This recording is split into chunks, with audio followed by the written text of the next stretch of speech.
Hello everyone, good evening. Welcome to this webinar, Volume Insights with Killer Trader. This is the first webinar of a series of recurring webinars we'll be having where we'll discuss multiple aspects of volume analysis, pick a topic and learn about it. I'll be answering your questions.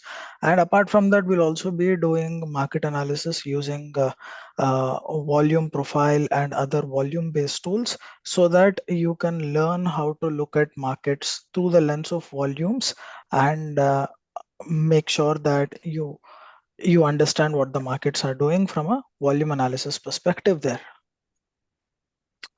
I hope my voice is audible and my screen can be seen by everyone. First, we'll look at the analysis part for today in both the Nifty and the Bank Nifty indices, and also have a look at what can we expect the markets to do tomorrow from an expiry perspective. Disclaimer from my side, this webinar is being conducted post markets and is only for your learning. No buy, sell, call, or hold calls or tips will be given. It's only for your learning purposes. So please use the information at your own risk. Now, first step, what we'll be doing is we'll be using custom volume profile. I presume a large number of participants present here are already familiar with the basics of volume profile and order flow. If not, I have conducted a couple of webinars in the past. Please reach out to Quantover for the links they'll be providing you. Let's first start with the custom volume profile system.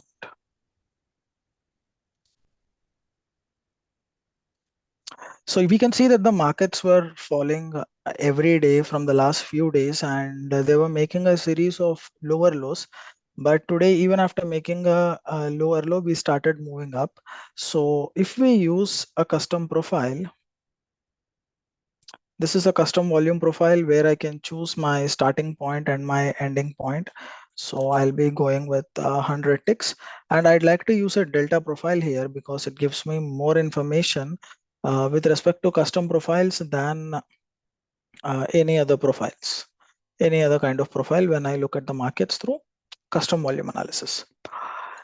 So how did I plot this custom profile? You can see that this is my swing high and this is my current market price. Usually I prefer to take it from swing low, but since the day's closing is and swing low is on the same day, I'm using a profile from my recent swing high to my current market price. You can see that the point of control of the entire structure, that is we saw a fall from somewhere 2250 or 2200 odd levels to almost 19500, 19540, close to 19500 levels in futures. So in this entire swing structure, the entire down move that has been happening, more than 600 700 points down move, if we look at things from a volume perspective, where exactly did strong volumes trade, or what is a point where there weren't any volumes but the market moved in a particular way? Of course, this dark area is your value area. You can see that your point of control is to the downside.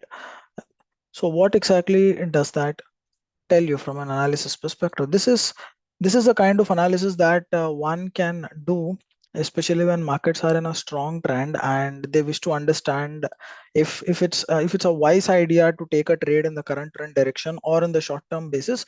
Can they see a trend reversal? Are there any possibilities of a trend reversal at this point? So your point of control is at 19653. One interesting point to note is that if you see, I was expecting that the markets have marked a low somewhere around 19620, 19650 futures itself.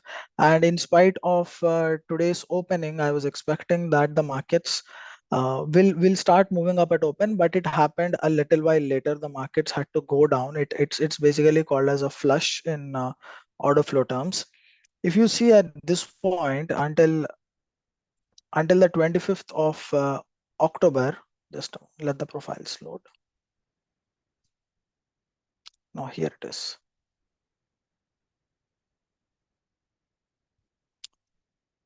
If you see at this point, this was the initial low that the markets have.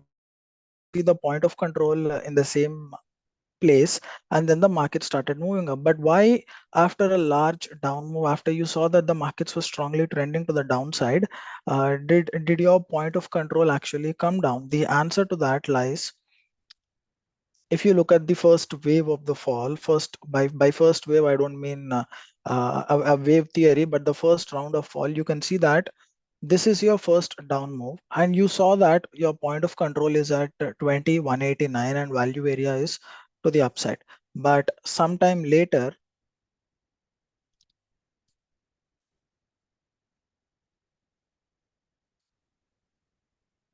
just sometime later,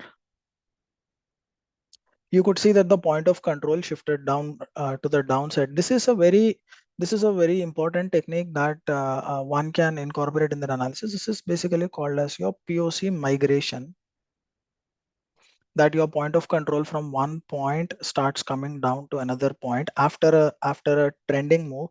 So this essentially implies that the value now is to the downside at this point, but not to the upside. So more than the volumes that were the force behind the distribution that we got to see in the last few days, we are seeing a heightened interest. We are seeing much more activity in this location. So that's the reason why you could see that we had a minor bounce from 19640 to 19750 at this point. So this is the reason why I was already expecting that a short-term low in the markets, a temporary low in the markets has been set and we could move upwards, but we got a down move and then the markets reclaimed this area. So this implies that at this point,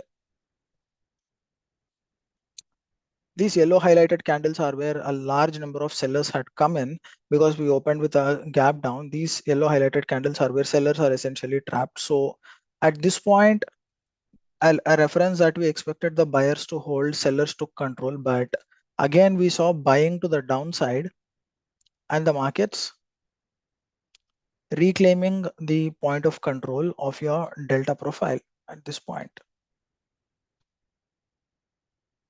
So this implies that especially tomorrow we have our expiry as well, the monthly expiry. You can see that a lot of sellers had stepped in this bars at 9:30, at 10:05, 10:10 and at 10:15. All these sellers are essentially underwater now with in this particular up move that we saw.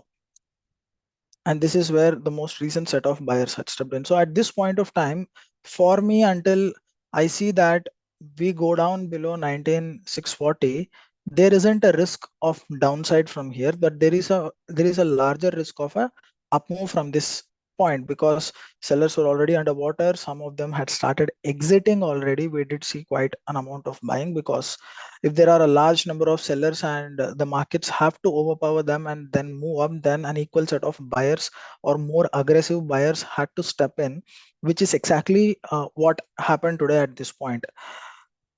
So until my point of control, that is this area 647 to 660, the 12 point area is not taken out, I am not bearish on the markets at this point of time. Again, from a delta profile perspective, if I need to look at high high delta nodes at any point of time, we are past it again. This is one bar again where buyers had to come in. So right now to the upside, 19764, my recent high from where the market started struggling, is the reason why is the reason why I'm bullish on this market. So at this point, 19762, 764 to the upside, and 19650 futures levels to the downside. This is the range that I'm looking at from a swing structure for tomorrow's expiry in the markets. Only if we start going below 19650 will again the put writers be at a certain amount of risk. They would need to unwind their positions. Above 19760 is where we can see one more round of short covering.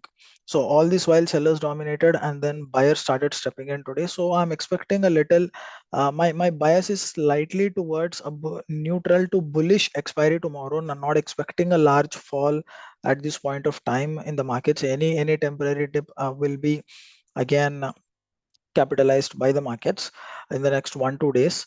So these are the ranges, especially for tomorrow, that I'm looking at.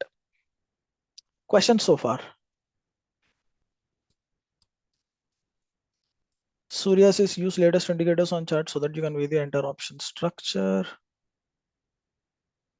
Nope, I am not sure I got that question. So let's have a look at the Bank Nifty chart again, using the same analysis, using delta profiles, and see what is happening. Incidentally, Bank Nifty was much more weaker compared to Nifty.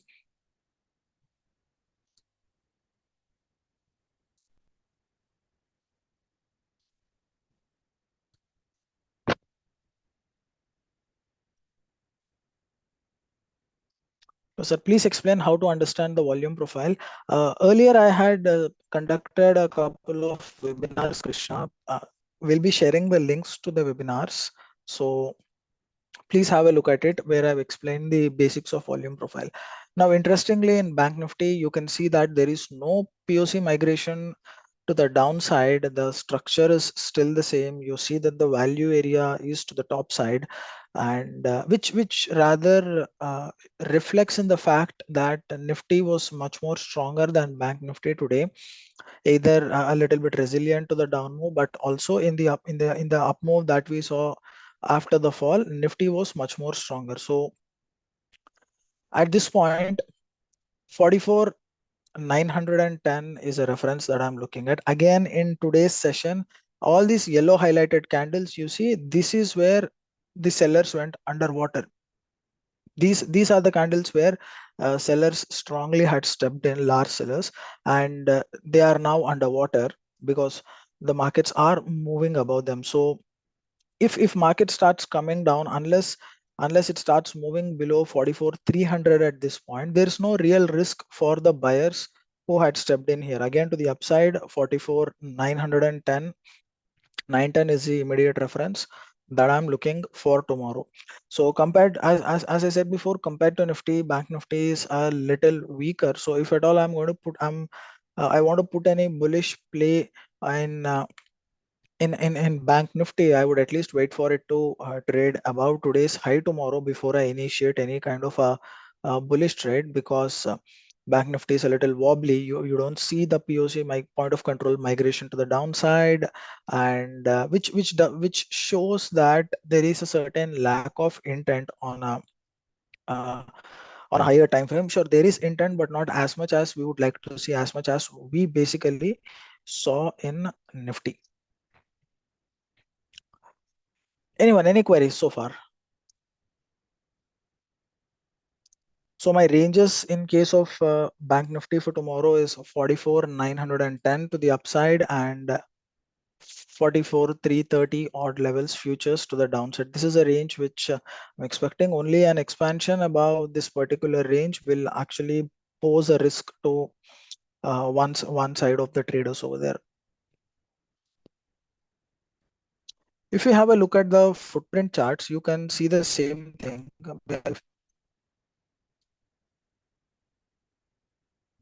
This is today's footprint chart. So this is where a faint attempt by buyers was actually done to propel the markets up, but they failed. And this is where you can see that there are a lot of imbalances on your bid side.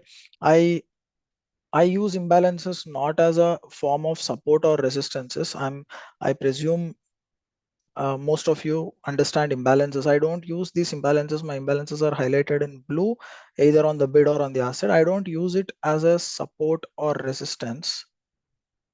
But I use them only to visualize the kind of intensity that traders who are trading at the market, or the market orders, are basically showing in my tape. You can see that this is where sellers had struck rather heavily in Nifty, and this is the reason why I said that one of the reasons that this is where a lot of sellers are underwater. So at the downside, there was not a lot of obvious intent from the buyers. They did not come with all with a loud siren that now they are going to take the markets up, except for the fact that you could see here one large seller who was going underwater the time the markets went up here. Midun, why do you say that the buyers had failed? Because a buyer had stepped in at this point of time to take the markets up, but then he failed because he did not show enough intent. There was selling pressure from the other side, which took the markets down. Now, this is a little bit more evident in your Bank Nifty chart. You can see that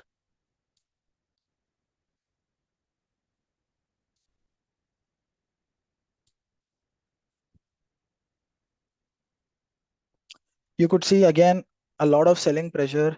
The delta change is also reflecting that a lot of imbalances on your bid side. Bid side imbalances usually refer back to back imbalances at a point, infer that there is selling pressure, especially on the bid side. Again, this was a point. This is what is called, as I said before, this is what is called as a flush when we talk about it in terms of order flow. Especially this one, this is where a passive buyer stepped in 975 lots, and this after that the market started slowly showing signs of bullishness because there was much more reinforced selling in Bank Nifty from this point of time, from this bar, and even a seller had come in before. Just a minute, the bar is 950 bar. So this is the bar, because this is a point from where sellers had totally started slowly started coming in. This was also your first area of resistance that we saw in the up move.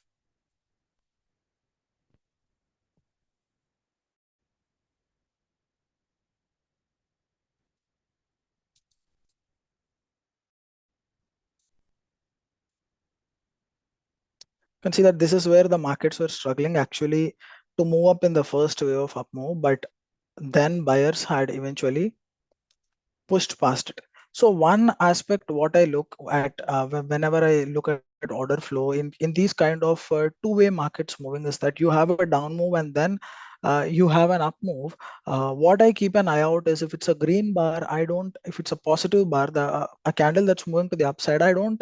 Rather prefer my the point of control in my green footprint bar to be at the extreme end, especially in the tail of the bar, because that's always a risk, and it shows that to me at some point that the buyers are not putting in as much effort or we'd like them, and there is quite some selling pressure from the other side. For example, this case, I don't like to see in this case of a large green bar my point of control being to the extreme upside. Or that's the same thing in case of a red bar. If it's a down bar, I don't want to see my point of control in the tail of the candle and then a close of it above, because that doesn't reinforce the kind of intent from the sellers present in this bar as much as I would like to see it. If you see this one, this is a perfect example of how which shows that buyers have quite some intent in pushing the prices up. Anyone, any questions?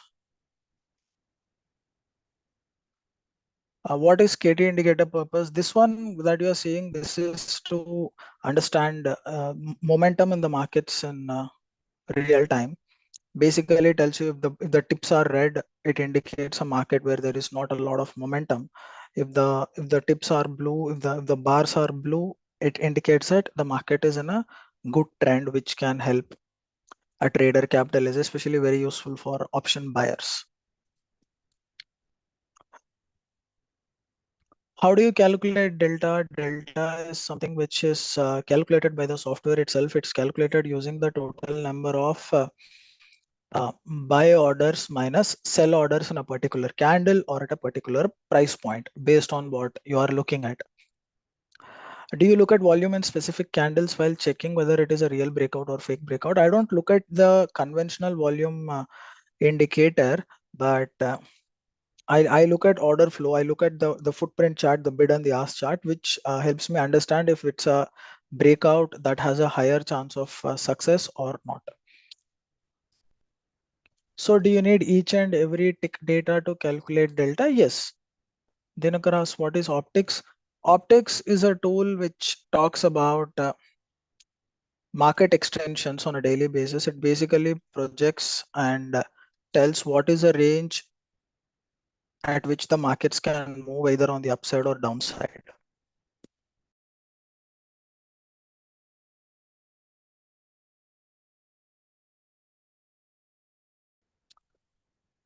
So this is what your optics is, Dinkar.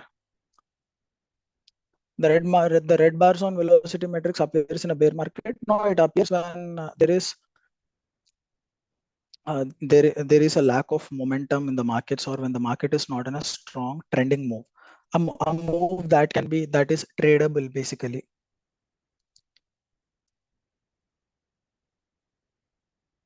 How do we know whether the seller or buyer is present? Suppose we take today's seller stepped in, but why didn't they fight back? Because after a point of time they cannot. Buyers basically took control of the markets. If you want to see if a seller is again coming in at a particular point, you can simply look at the tape, especially on your bid side. For example, to the downside, we saw a lot of sellers present. This is them basically trying to fight. The reason why you see, let me show you.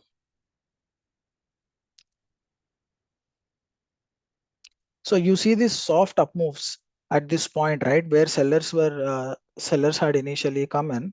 This is not because the buyers cannot take the prices up, but because sellers are trying to defend, because they already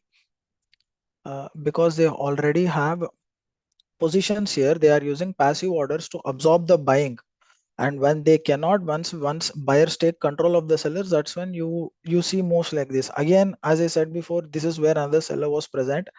Until this area was taken out, you could see how sellers tried to defend multiple times at this point. These long tails that you see in the candle, this is basically passive sellers trying to absorb the buying. So once buyers absorbed all the selling, then there were not much sellers left to defend, and then you could see a smooth up move.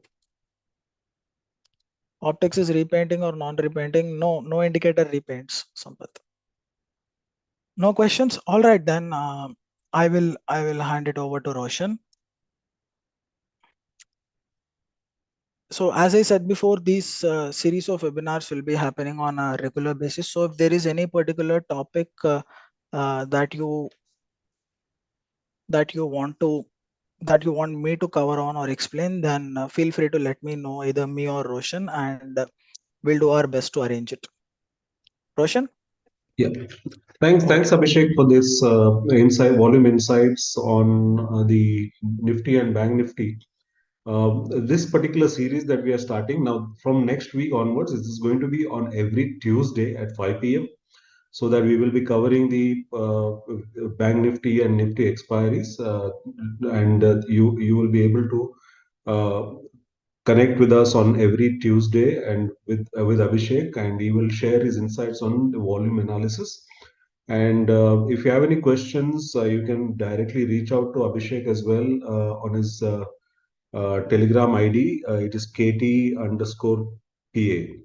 Apart from that, Abhishek also has indicators on Contour. So there are 4 indicators. If you would like to subscribe to those indicators, you can reach out to him directly through his Telegram channel. So I see a couple of people requesting for the earlier webinars, Roshan. So if you can please share the link on YouTube. We've uploaded an order flow and volume profile once we conducted earlier, right? So Yeah, if so you what can I will be once, doing is I will be uploading this webinar on YouTube in some time. And along with that, I'll share the other links as well in the comments. Thanks a lot, Abhishek. Thanks everyone for joining into this webinar.